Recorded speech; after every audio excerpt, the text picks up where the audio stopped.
Hi, and welcome to my October wrap-up. This October I read a total of 10 books. I started out with a short book called Why I Believe in God by Cornelius van Til.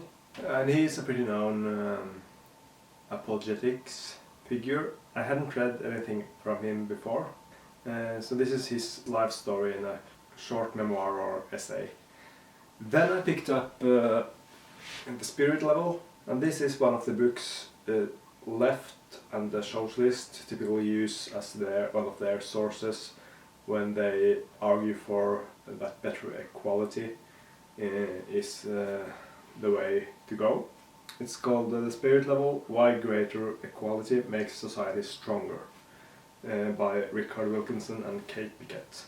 And this goes into graphs and statistics about the most equal countries in the world in one axis, and then different kinds of other metrics on the other axis, and then it shows the trend graph across those to show that more equality is better, basically.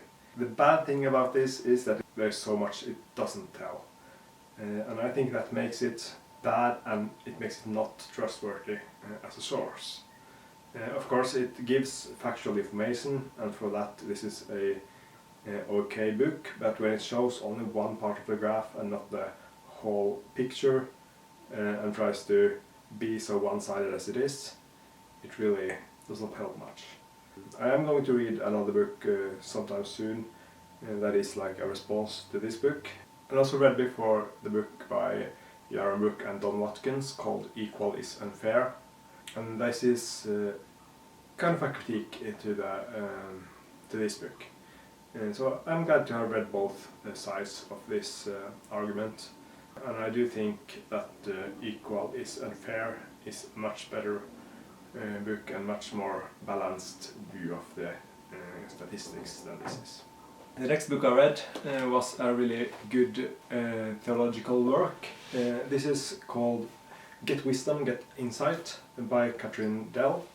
And this is a theologically scholarly work about the wisdom literature in the Bible. So all the way from the Proverbs to Job's book to the Psalms, and also sources outside the Bible, to track the Hebrew viewpoint of wisdom and wisdom literature through the history. And it was really good, and it's like a good basis to have before you start reading about wisdom in the Bible. So I really like this.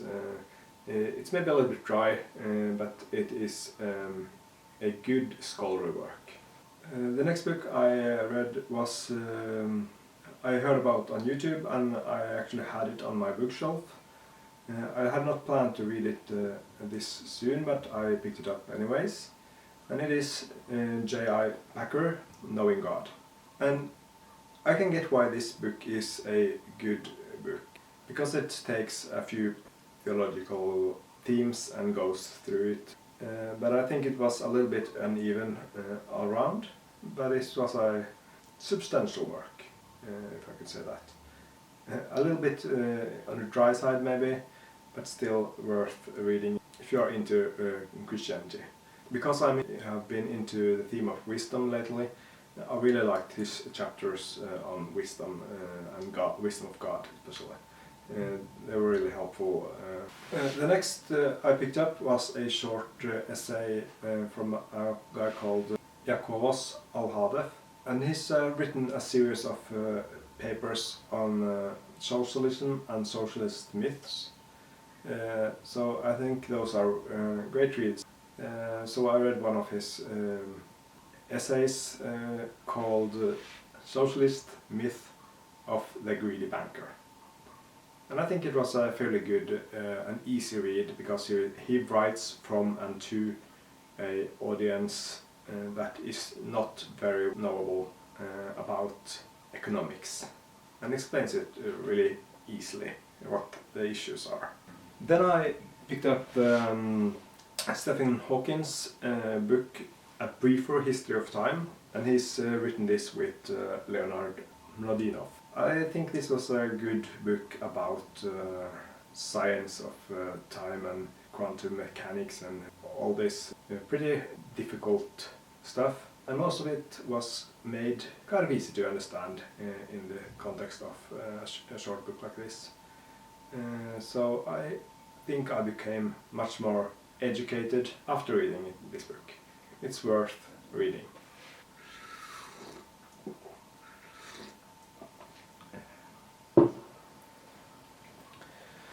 The next book I read was The Age of Reason by Thomas Paine. And this was really a kind of bad book because I did not think his arguments were sound enough. Some parts of it were because he is a deist.